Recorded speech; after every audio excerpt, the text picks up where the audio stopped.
started lining up 5 days ago. The band that lost on the X Factor, selling out their entire tour in hours.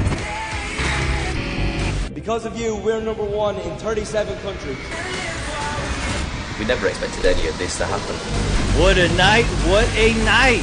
So what'd you think of that New Kids on the Block movie? Oh, man. You know what? I thought it was pretty crazy. Especially the fiasco I had to go through tonight to even see this film. Because let me tell you, this film wasn't even on my radar until you guys were starting to talk about it. And then Corey was like, all right, whatever goes on this week, we have to do a One Direction review. We just have to, period. It has to be up by Friday. Luckily, a new One Direction movie is coming out this week. Yet, in this series of concert films about teeny bopper artists, we had the Jonas Brothers movie. Never saw it. I saw that one. We saw the Miley Cyrus movie. Never saw that one. We had the Justin Bieber movie. Never saw that one. And now the latest sensation is One Direction, all the way from England. A totally, absolutely, confessional, manufactured group by Simon Cowell. And the funny thing about these movies is, like, every time, like, they have these concert movies come out, like, whenever these people are at the height of their career, the apex of their fame, and these movies come out, and it's like, yep, and it goes downhill from there. Well, that's what it seems like, because I was like, okay, I've never paid attention to this band, never really heard of See, them. Really. I have nieces, so I get to learn about all these things. Oh, and I'm sorry, but I mean, it is one of those things where you're like, okay, usually when these movies do come up, it seems like it's right at the point when there's a slump in the career of whoever they're making these movies about, to where it seems like PR now to go out, make a movie, and get it out in the theater just to get some kind of, I don't know, just to revigorate the fan base. I think there's somebody, and it's their job to know. They're like Karnak of the Inhumans, to know what's the weak point. Like, what's going to be that point where they're at their highest, we can release this movie and know that the sales are never going to top where they are right now. Did you really make a Karnak from the Inhumans joke? I did. Inside of One Direction? Hey man, I'm all over the place. No one knows. I can do these things. Everyone's looking up Google right now, or Wikipedia. But, out of all the movies, I was hoping that we'd all get to see it, except Cyrus over here just refuses. Yeah. Where I was like, look, I've never seen any of these band movies before. Me neither. I've just been lucky. With a kiddie band. Well, yeah, the preteen, whatever you call them. I've just been very lucky. This one, I'm like, you know what? This could possibly make for a good review. I'm going to go check it out. I'll be a trooper. I'll do it. Sure. So, tonight was probably the most interesting night I've ever had going to check out a movie. More than Oogie Loves? More that time than you Oogie- and Corey saw Twilight and Midnight? More than when it was a Oogie pajama Loves, party? more than Marmaduke. Please, this review doesn't have to be that long as far as the actual review of the film. Let's kick it into story time with co-host 3000. Story time with co-host 3000. So cue the music. So I look up the schedule, the times, and thank God there's an early screening, so we don't have to stay up till midnight, watch this shit. And just so it be known, I saw this last week. Yeah, you saw it last week. Yeah. And it was also another early screening. It started 7, it was done by 8:30. Yeah, you saw that. I was about to see it with you until Cyrus told me that there's a Grandmaster screening, and I was like, all right, fuck that. I'm going to go see martial arts. I'm going to go see martial arts. I'm going to go see people kick each other in the head. Yeah, that's more my taste. So I was like, all right, thank God there's an early screening. I go to it already kind of nervous just at the fact that you're going by yourself. I'm going by myself, and I know I'm going to get some kind of look or reaction from the people who are selling me this ticket. Yeah. And shockingly enough, that happens. I get there. I'm like, all right, I'll do the 7:00 3D screening. And there at the ticket booth is this guy, and he's obviously gay because as soon as he opens up his mouth, he's like, oh, okay, how many? And I was just like, just one. And he's like, ew. What? Hold on. I'll sell you the ticket, but let me call 911 first. They don't even bother. They just go ahead and put you on the sex offender register right there. I know, they take my picture. They take my picture right there. They put it up inside the building. But he's like, oh, just you. Oh. Are you a fan? Oh. And I was like, I'm looking at him and I'm like, yes. Okay. It was easier to say yes than to get into the other conversation. Well, yeah. It's trying to explain, like, no, this is part of my job. I know, and my brain like woke up and was like, "All right, think what to say," and I was just like, yes." So he's like, "Oh, well, you know what? We're Which is gonna your have a lot of fun." Well, that's when you go, I love this band. Yeah. Oh, okay, here's your ticket. Go ahead. Yeah, so he gives me. Isn't Harry just dreamy? I know. I was like, Harry Knowles. I don't know what you're talking about. Harry Potter. Yeah. So he gives me the ticket, and he gives me the 3D glass, and he's like, "Enjoy." And I'm walking out, and I swear to God, I heard him say, "Homo." What? No, that's a joke. So I'm walking in, and I'm like, all right, it's one of these movies, and usually when I could tell I'm going to get bored at a certain film, I got to find something to keep me busy. Sure. So I went to the snack bar, got a cherry Coke and a hot dog. Cherry Coke. Cherry Coke. Yes, right. That's right. And I get They're eating this hot dog slowly. smallest bites possible. It's the only time I ever chew my food. Yeah.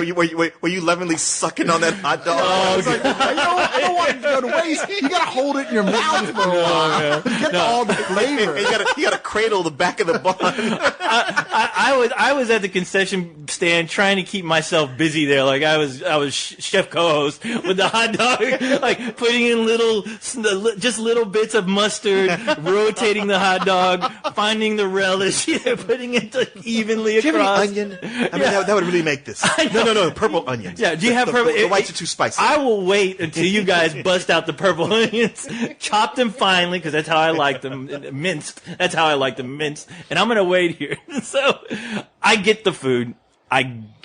Immediately I go give my ticket, and this girl looks at me like, okay, One Direction. It's down that way. And she just gives me this kind of odd kind of look like, okay. And I'm just like, oh shit, here we go. So I'm walking down, I see the One Direction, I open up the doors. I walk in. As soon as I walk in, there's a guy standing there, a manager, talking to these two preteen girls that will not shut the hell up. And I could tell he's been standing there, just hearing them talk about One Direction and what their favorite songs are. And I heard this. As soon as I walk in, this guy turns around and he looks at me. And he looks at me up and down, like, and he gives me this look, like, just confused, like, what the hell are you doing here? And I'm just like, hey, how's it going? I walk past him, and as soon as I get in, I look at the audience. It's a bunch of teenage girls. Yeah. I don't see a single adult. All of a sudden, I'm trying not to drop my hot dog. My relish is like dripping on the floor. Oh yeah, it was your relish. You do know how this sounds, right? Splooging all over my shoes. I see a seat like way in the back. It's like I'm gonna sit way in the back up in the theater, just so I can avoid these people judging me. I'm practically running halfway up, about to trip, until I hear a gang of girls go, "Look! Ah!" Everyone starts screaming. I turn around. They thought you were Zayn. They did. They totally did. Yeah, that seems like a resemblance. I'm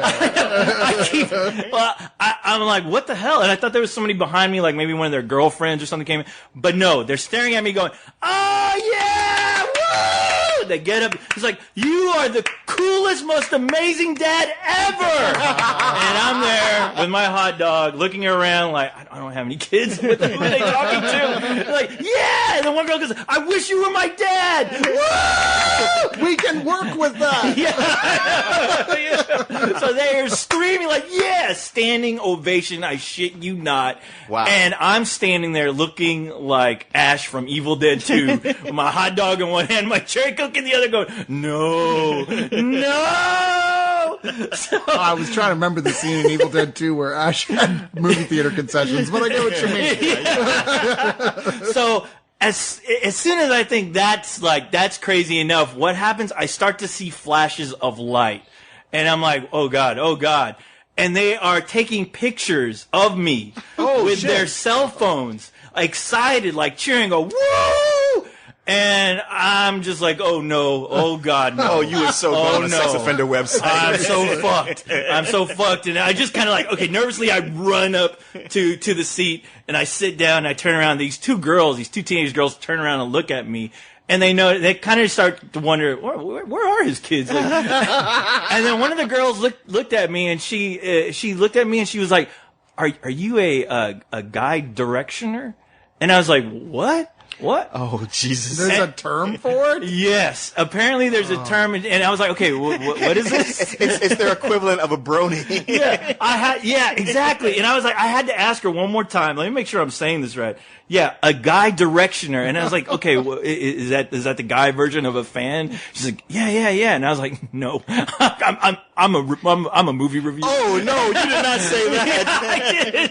I would have said like, yes, I'm a guy director. I thought about it, but the fact that she caught me, I was like, what is this? Who is this that you just called me? And she's like, yeah, it's guy directioner. And I was like, no.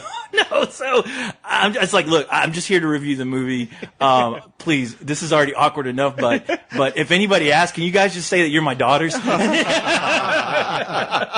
So they started laughing, and so I was like, all right, well, you're gonna love this movie. And I was like, so what is this? What's this thing called again? Because I wanted to reaffirm the term. And she was like, the band's called One Direction. I was like, oh, that I know. Right. So anyway, as soon as the movie starts, these girls get up, like stand up and cheer. Like, it became a concert. As if it was a real concert. Yeah, it became a real concert. When I went. It was packed with tween and early teenage girls. Yeah. And for them, it was a real concert to where some of them were screaming, some wanted to get up, others were telling them to shut up. Oh, really? Yeah. Oh, man. Well, this was no different. The entire movie, they were clapping, they were cheering, they were crying.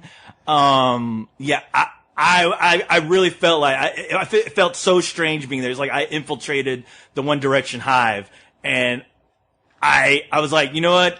Maybe I should just go along with it.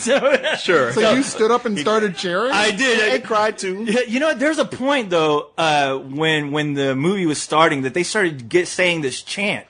And it sounded like Muad'Dib from Dune. It was like, Muad'Dib. And I was like, I know that. I was like, Muad'Dib. Long live the fighters. And I was like, okay, I got to look this up because they were chanting it. I don't know what it means or what, but. 1D? Is it? Oh, 1D. Yeah. Oh, 1D. okay. Yeah. Okay. I like Muad'Dib. Muad'Dib is No. way better. 1D is how they shorten it. But you know the funny thing is when the movie started, there was a company name called like something with an M, and when that name popped up, all the girls in the theater booed like crazy. Oh, really? So I don't know if that's like a Modest Entertainment? Modest Entertainment. Yeah, the logo for Modest came up with a question with an exclamation mark, and as soon as Modest popped up, all the girls in the theater went boo! Wow. And I don't know what what is that's that about. and yeah, I have no idea. I was like, I was like thinking maybe this is like the record label or something. Maybe they dropped them or they screwed them over or something.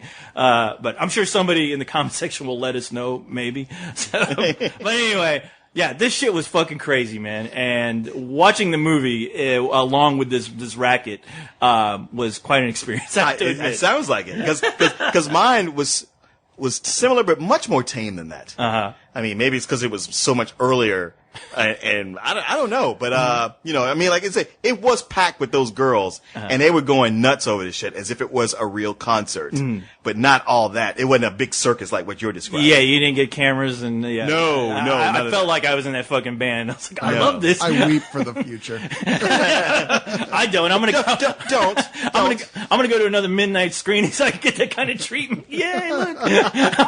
Bring my fake kids, the kids I kidnapped. Yeah. Now, what I will say about the movie, like I said, it follows in the footsteps of these other movies, except this one is directed by Morgan Spurlock, and you go like, Whore.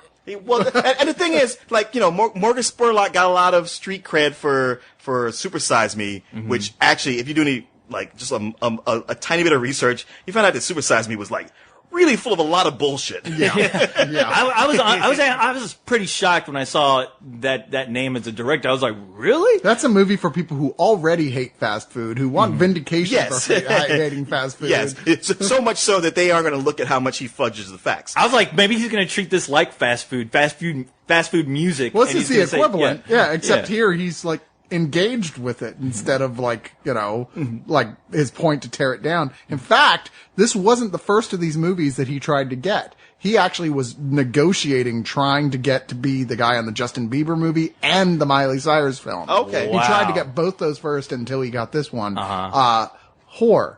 Well, I know most of the time his thing is like, hey, if I get a movie like this, then I can make another Super Size Me or whatever those other movies he's done is. The thing is, I will say this, like, Coach, you haven't seen those other movies? No. This one is the best of those. Like, he brought something to this that those others doesn't have. Like a little bit of flair. Like you know, it's like this time when they were singing and they would like kind of cut, like they just, like a quick cut scene where it makes them look like superheroes. Yeah. He would just do like fun things like that within it. I thought that little touches like that were kind of cool, even though this music by no means caters to any of that. Like they had video, like the classic arcade kind of Space Invaders, like characters flying towards the screen. And I was like, it's pretty much like a video game scene in a way where you see these Space Invaders flying through the air when you're watching the film. Yet when you're listening to the song, it's like a love song, and you're like, what does this have to do with anything they're singing about? I will say this, because you know what? Because it's like it'd be easy to come and go like, oh, it's teeny bopper music, and it's McDonald's, and it all sucks, and it's bullshit, and I hate it because I'm an old man, and they don't make music like they used to. Yeah. But putting that aside and just lowering like, hey, look, I recognize that some movies are made for me and they're not for everybody else. And this is made for this audience and that. So looking at it objectively from that perspective, I can say that this movie of these kind of movies, it's better than those others. And I looked to find what are things about it. And I found that I like these boys. They were like a lot more down to earth than the Jonas Brothers or Justin Bieber, who all just seem to be just fame whores chasing that. Louis, you're on that X. I was never really a fan of boy bands before One Direction. I'm a massive boy band fan myself. Backstreet Boys, NSYNC. When people say you're in a boy band, I'm like, yeah, I am, but I'm in a cool boy band. So I'm like, okay, what else? Right from the start, we were always very vocal that we couldn't follow the boy band stereotypes. Choreographed dance routines and everything's the same. Here we go! Go Niall, taking the crowd with you. Paul's our choreographer. Gets bored, I think. Niall, up that ramp. Harry, come on! It's a bit of a free-for-all.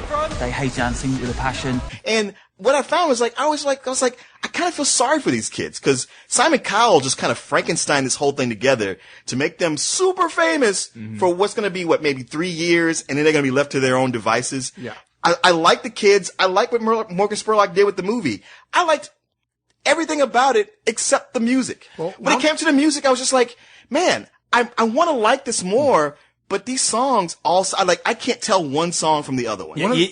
Sorry, go ahead. I was going to say, you pretty much hit it right on the head there. I felt exactly the same way where when you see their kind of humble upbringing, you know, you could tell like, yeah, of course they're humble because you look at their houses and they're like little shacks. Oh yeah. You know, they all come from working class families. Oh no, not at all. And the fact that, yeah, you're right. As far as when these kids got involved with this whole X Factor, they were 16. And only later on in the film do you realize, like, right when they were 16, they were pretty much, snatched from their parents. Yeah. Got sucked into this whole marketing machine of a boy band talent. And they have been touring and working their asses off ever since. And they're in their 20s right now. And even in their 20s, they're still going like, wow, you know, it's been a long time since I've seen my parents. I really miss them. I miss my family, you know, and the only time they do get to see them is when they're in other countries for like a blink. Well, at least in the movie, it feels like a blink of an eye. Yeah. It's like they're doing all this touring, but there's like one time they get to fly their families out and their families are so proud of them. But some of them are like, you know, he was a little boy when he left and I don't see him.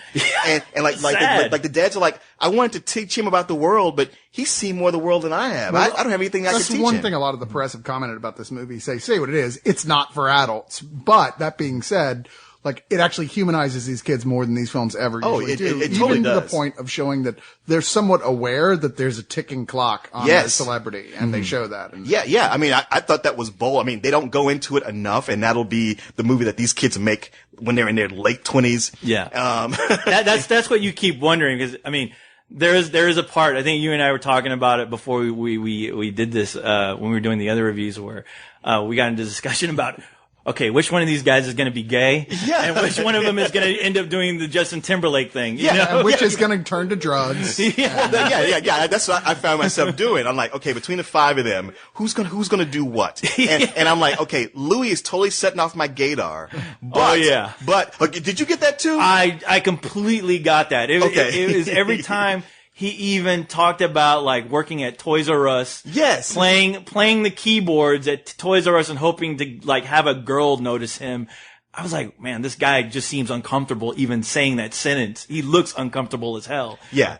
And I was told like, well, no, he has a girlfriend. I'm like, yeah, I'm sure he does. Oh, yeah. But the thing is, he was offered to play soccer professionally, for the record. Was he really? Yeah. But the thing is, like he was one of the kids I really liked. I'm like, he's you know what? He seems to have like they consider him the comedian, and he's a guy who will get out there and try stuff even though nobody backs him up. I'm like, when this is all over, he's going to move on to do something else. He's going to stay in entertainment. He will go to Broadway. Yeah. That's exactly what I thought. Niall, who's the sensitive one, he actually plays guitar. He'll probably become a record producer, if not do his own thing. How do we know he's the sensitive one? I'm telling you, man, I hear these things. He's done his research. Honestly, he's the most soft spoken in the group, and he's the one who actually plays an instrument. All right. Now you got Liam, who's I think he's probably Irish with that, but he wanted to be a firefighter or help people. It's like for him, he's the most down to earth because there's a point when they talk to him, he's like, I want to meet a girl, but I don't know if she's gonna like me just for this fame or for me. And you're like, man, this guy, he's the one who's most likely, like, when this is over, to just go back to where he grew up and be a, responsible member of society. Yeah, you could tell he's the one who's really prepared for this to be over. And questioning the reality of it. Yes, exactly. Oh, yeah. He's the one.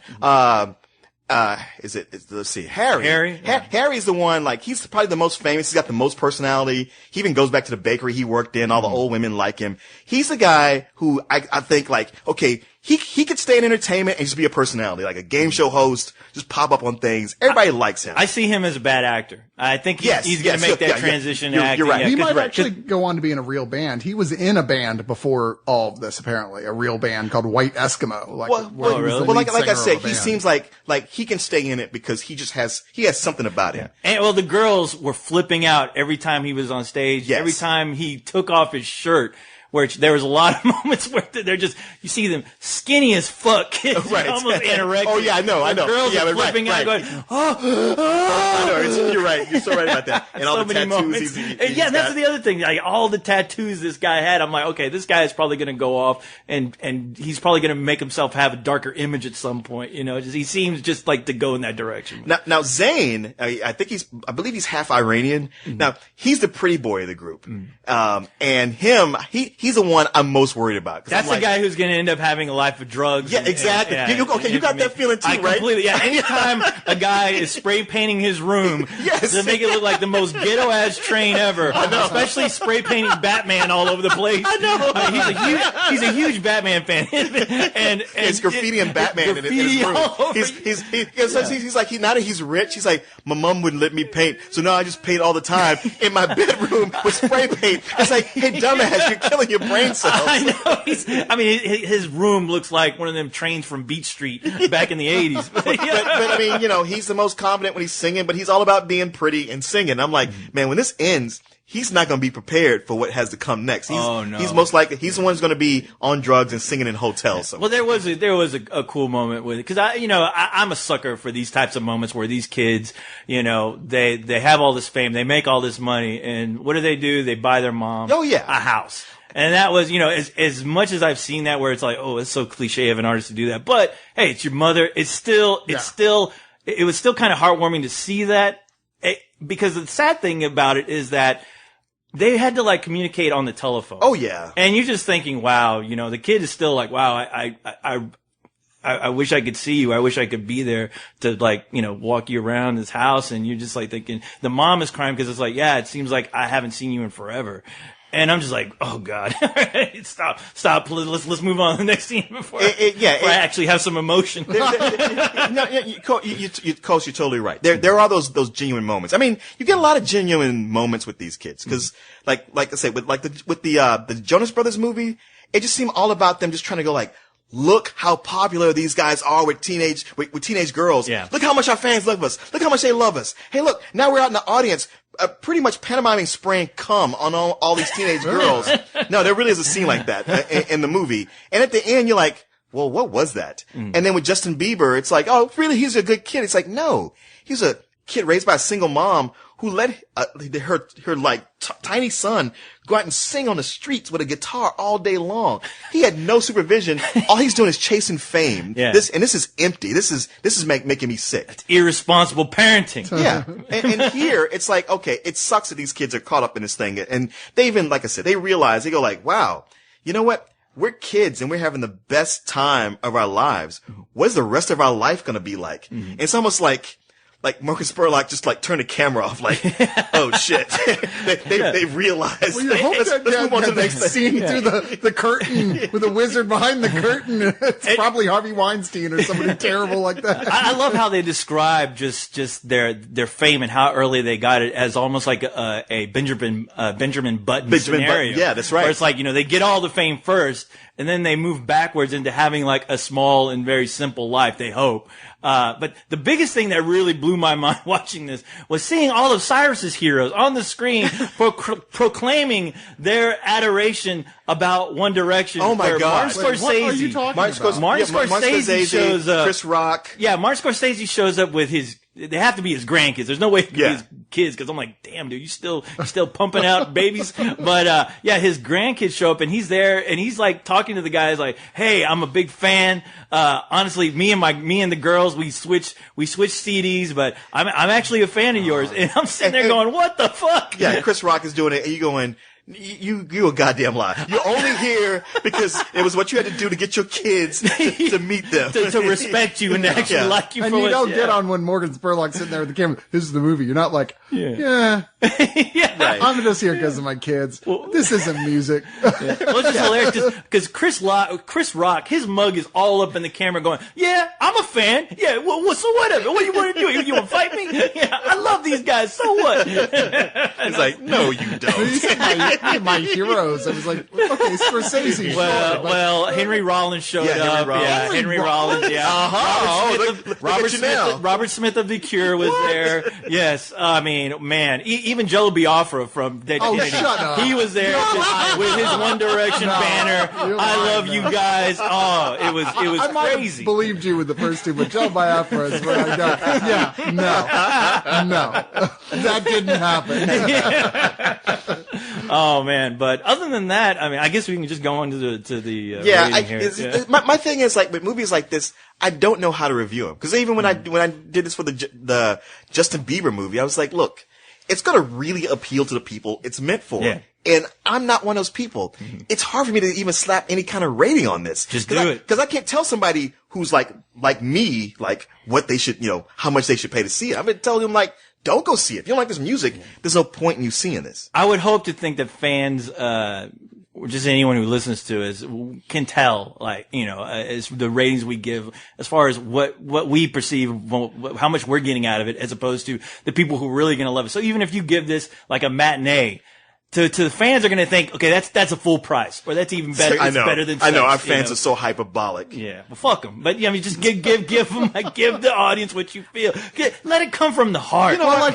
Assuming, let's say that you actually liked the music of the band, all right? Because that seems to be really the only dividing point here. Is True. Like the music is not my thing. In fact, I think it kind of sucks. The music is all right. shit. Yeah. All right. So taking that out, if you could pretend that you liked the music and just go, okay, let's assume that those scenes, which presumably weren't terribly filmed, the music. You know what? Okay. Under those auspices, I would just give it a matinee. Yeah, I'm right there with you. Matinee easily. I mean, it's something I didn't even have to think about. Movies, but I mean, it's for what it's doing as far as just showing these kids, at least, how they're basically going through their lives, especially bringing in the whole factor of their families.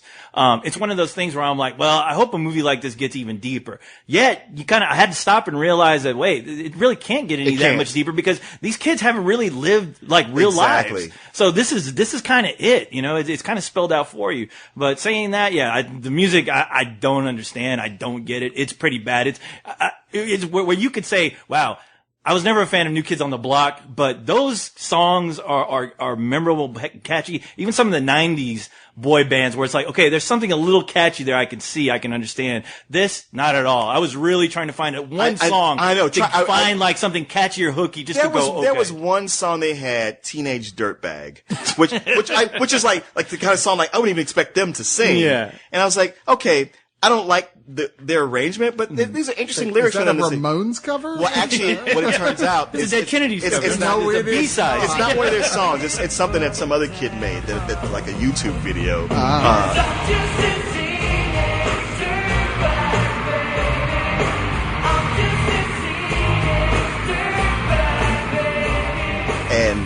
And the way he does it, it's like, oh, okay, that fits.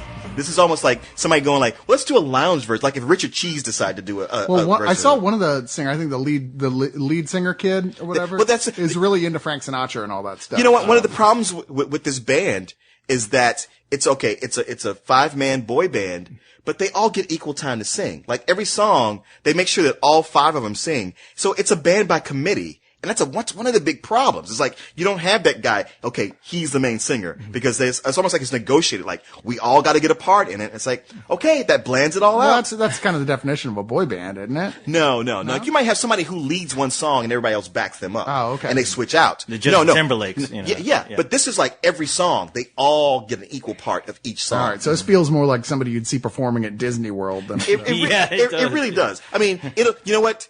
This movie right now is a matinee, but later on, when some of these kids get into drugs, you might get a full price movie out. That's what I'm. Because I'm thinking, like, you know what? If these guys get into drugs, it'll probably improve their music. Right. And they should do that. You know, I'm like, it's they happened really for should. Years. If Spurlock has a brain in his head, he needs to like follow these guys down the road. I mean, it would be kind of an interesting thesis as far as every the evolution. 5 years. Yeah, the evolution of a manufactured boy band. Sure. And just follow them 20 years from now. No bands anymore. They're just all pathetic. It's like, hey, we caught up with one of them down on the street begging for change. You know, it seems like the one thing this movie was missing was like an animated sequence at the end with like the Ghost of Christmas Future. You know what I mean? Where they're like being shown by the ghost their future. Actually, that would be awesome. It reminded me like something I forgot that's in this movie is like there's just some moments that are off time when they're not singing, they're not performing, they're not traveling, where they just kind of act like Johnny Knoxville and his crew. They just do stunts. You're right. They dress up as characters and go out on the street and just pull pranks. They're being fucking guys. Yeah, they're 20-somethings. But endless amount of when money they do it, it's actually not bad. Like one of them dresses up as kind of a roadie who's like seating people who just talk shit about the band just to watch the reaction of the girls who hate him for doing it. It's actually pretty funny. That was pretty funny. But I did feel bad. I was like, man, I hope all these girls that had to have that torment there when they were being seated will watch the film and realize, oh, that was a joke. Right. I'm like, man, these girls are gonna go home and go, man, that was a great concert, except for that fucking asshole that had to sit my ass down. Yeah. But anyway, guys, it's about to be midnight. I got to go to the next screening of this so I can get my picture taken. So it can be on the One Direction feed on Twitter. So yeah, look out for me. Coco's about to hit big. See ya. As a group, you've always got people to share your experience with. Nothing to see here, sir. They're not wrapped up in everything. Hey, keep their lens up here. Just 5 normal lads having the time of their life. We love you, One Direction. Hang on, we've got something here.